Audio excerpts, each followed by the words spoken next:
Hey everyone, my name is Chuck Dart. His name is Chuck Dart on YouTube. and here are 10 ways to outsmart your enemies.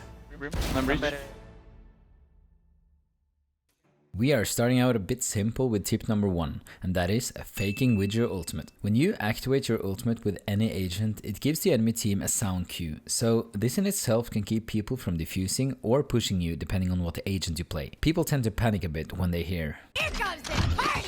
In Sova's case though, you're really vulnerable with your ultimate active, so it's a really effective tool if you want to bait people into pushing you. If you hear footsteps or suspect that they might be pushing, just cancel and peek.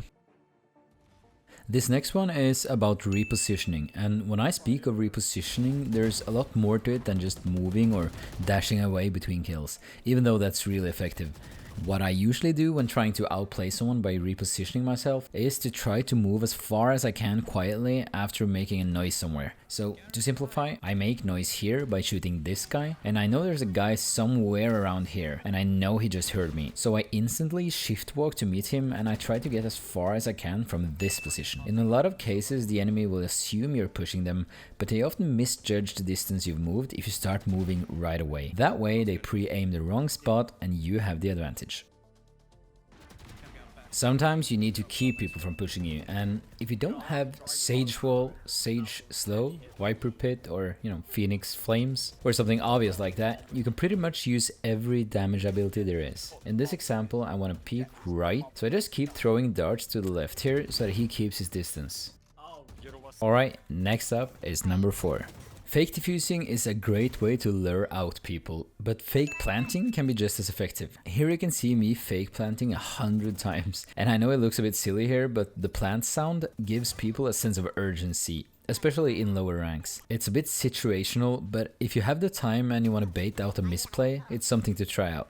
Okay, this next one is not so much about outsmarting an opponent, but it's something I do that makes me win a lot of peeks. When I peek with the operator, I place my crosshair close to the place where I think the enemy will peek from, but my eyes are focused more in the middle. That way, if I see movement on the left side, I just instantly shoot, but I'm also completely ready to flick right, as that's where my primary focus is. It's kind of hard to explain, but it's something I've always done, and it has worked out great for me. Okay, one more tip that applies well to the operator is to ignore walls. What I mean is, don't limit yourself to where you can see the enemy. Just always try to imagine where people will end up and just go for the shot. This spot here on split is perfect to wallbang, but for some reason people feel safe behind it.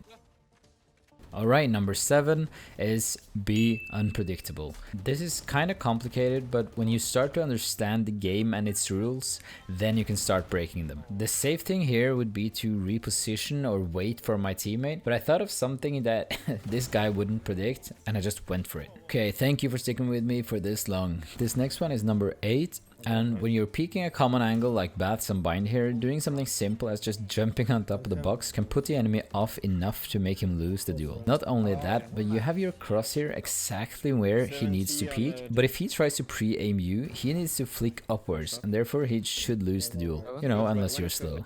Always remember though to change things up all the time. You can jump on top of this box like 2 times in a row, but then the next round either goes somewhere else completely or change up the timing. It's all about changing things up and not being predictable. This next one is something that's super important, and that's isolating your enemies.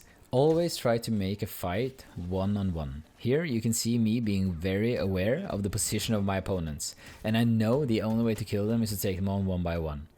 It's not very complicated. In this example, I can just hug the wall to hide from Jet while peeking Reyna. But it's something you should always keep in mind.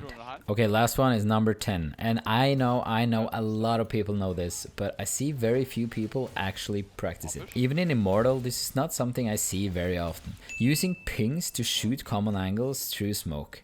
Or just pinging somewhere you think an enemy is. Oftentimes the visual assist is well worth it. Here I noticed the Jet is sniping from Wine, and I'm pretty sure it's gonna re-peek after getting this kill on Reyna. As it's too risky for me to just wide peek out of the smoke, I simply ping the angle from my minimap, and I use the visual aid to know where to shoot. If this is something you enjoyed and think I should do more of, please comment down below what the next guide should be. And make sure to like the video if you learned something, as it really helps me out. Okay, bye.